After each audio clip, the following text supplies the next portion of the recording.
Hello दोस्तों, स्वागत है आपका हमारे यूट्यूब चैनल याहू बाबा पे।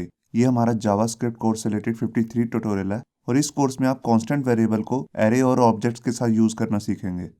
यहाँ पर देखिए हमने अपने एक HTML का डॉक्यूमेंट बना लिया है और यहाँ पे हम अपना प्रैक्टिकल अब शुरू करते हैं। यहाँ पे मैं आपको एक बात बताना चाहता हूँ कि जैसे कि मैंने आपको अपनी 6th वीडियो में बताया था कि कैसे हम कांस्टेंट और लेट नाम के वेरिएबल को यूज़ कर सकते हैं। मैं एक बार आपको यहाँ पे कांस्टेंट के बारे में दोबारा बताता हूँ थोड़ा सा। तो कॉन्स्ट नाम का जो वेरिएबल होता है, देखिए जैसे मैंने एक ए नाम का एक वेरिएबल बना लिया और इसमें दे दी वैल्यू 20। अभी मैं इसको कंसोल में प्रिंट कर लेता हूँ और यहाँ पे मैंने दे दिया ए और मैंने फाइल को सेव किया। यहाँ पे राइट क्लिक करके मैंने इंस्पेक्ट किया और यहाँ पे मैं कंसोल में आ जाऊँगा। ये देखिए हमारी वैल्यू प्रिंट हो चुकी है।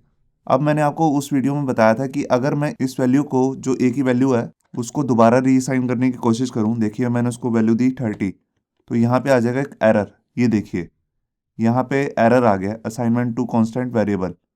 मतलब कि एक बार वैल्यू अगर आपने इसे असाइन कर दी 20, तो उसके बाद आप दोबारा कोई इसे वैल्यू असाइन नहीं कर सकते। तो अब यहाँ पे बात आती है कि अगर हम एरे के साथ काम कर रहे हो तो उसके साथ हम कांस्टेंट वेरिएबल के अंदर कैसे काम करेंगे। तो देखिए यहाँ पे मैंने एक एरे बना लेता हूँ और उसमें 3-4 वैल्यू दे देता हूँ। देखिए मैंने यहाँ पे 3 वैल्यूज़ दे दी, 10, 20, 30। और इस लाइन को तो मैं बंद कर देता हूँ अभी और मैं अभी आपको प्रिंट करके दिखाता हूँ। तो देखिए यहाँ पर वैल्यू प्रिंट हो चुकी है एरे की, जो ए नाम का एक एरे है। तीनों इंडेक्स के साथ वैल्यू प्रिंट हो रही हैं और लेंथ भी दिखा रहा है 3।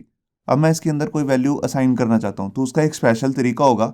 देखिए मैं जैसे 1 इंडेक्स की वैल्यू को चेंज करना चाहता हूँ 20 को, तो उसकी जगह देखिए जैसे मैंने वैल्यू लिख दी यहाँ पे 25 और मैंने सेव किया फाइल को।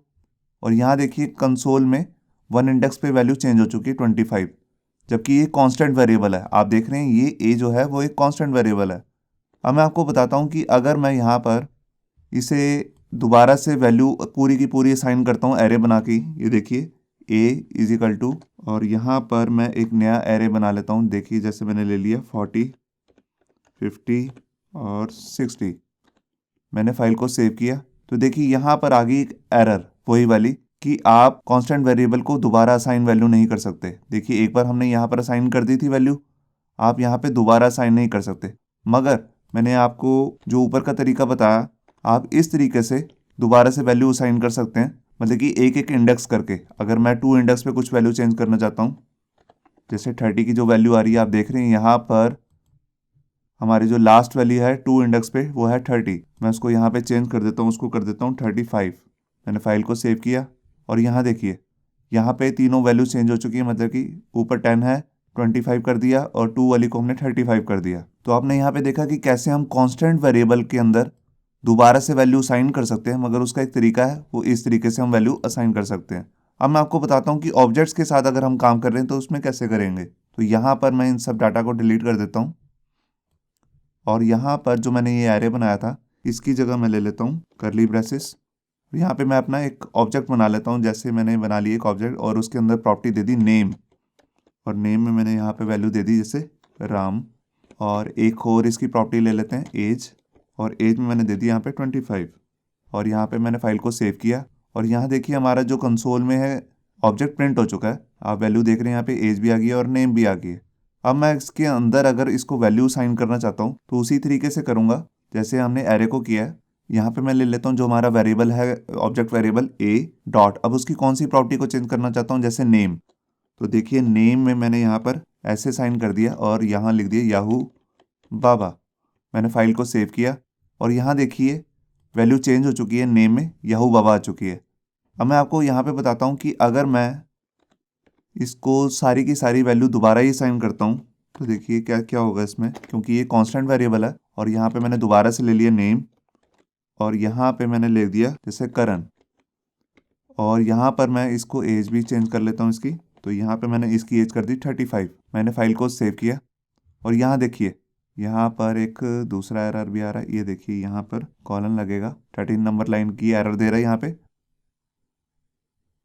एरर 13 पे। ओह, एक्चुअल में यहाँ पर आप देखिए यहाँ पे कोमा लगाना था, सेमी कॉलन लगा दिया। फाइल को सेव किया मैंने और यहाँ देखिए यहाँ पे वही एरर आ गई है। आप लाइन नंबर देख रहे हैं यहाँ पे 12 में, यहाँ पे कह रहा है असाइनमेंट टू कांस्टेंट वेरिएबल।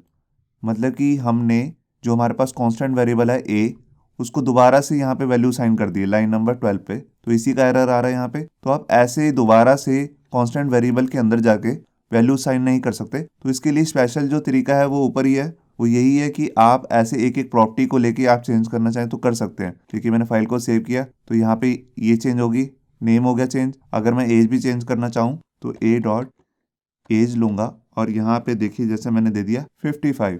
मैंने फाइल को सेव किया और यहाँ देखिए दोनों वैल्यू चेंज हो चुकी हैं। तो आप ऐसे तो वैल्यू साइन कर सकते हैं इसके अंदर जाके प्रॉपर्टीज को कांस्टेंट वेरिएबल की, मगर आप उसके अंदर पूरा का पूरा जो नया ऑब्जेक्ट है वो नहीं असाइन कर सकते, ना एरे में कर सकते हैं ना ही ऑब्जेक्ट में। तो ये एक बहुत ही इंपॉर्टेंट पॉइंट था जो मैं आपको बताना चाहता था, इसलिए मैंने इस पे एक वीडियो बना दी है ताकि आपको फ्यूचर में कोई ऐसी गड़बड़ नजर आए तो आप समझ जाएं कि हम दोबारा कांस्टेंट वेरिएबल को पूरी की वैल्यू असाइन तो नहीं कर सकते, मगर उसके अंदर जाके वैल्यू जरूर चेंज कर सकते हैं। होप सो आपको ये हमारा वीडियो ट्यूटोरियल अच्छा लगा होगा। अगर अच्छा लगा है तो वीडियो को प्लीज़ लाइक करना मत भूलिए। अगर आप ऐसे ही रेगुलर अपडेट चाहते हैं तो हमारे चैनल याहू बाबा को सब्सक्राइब करना मत भूलिए। Thank you.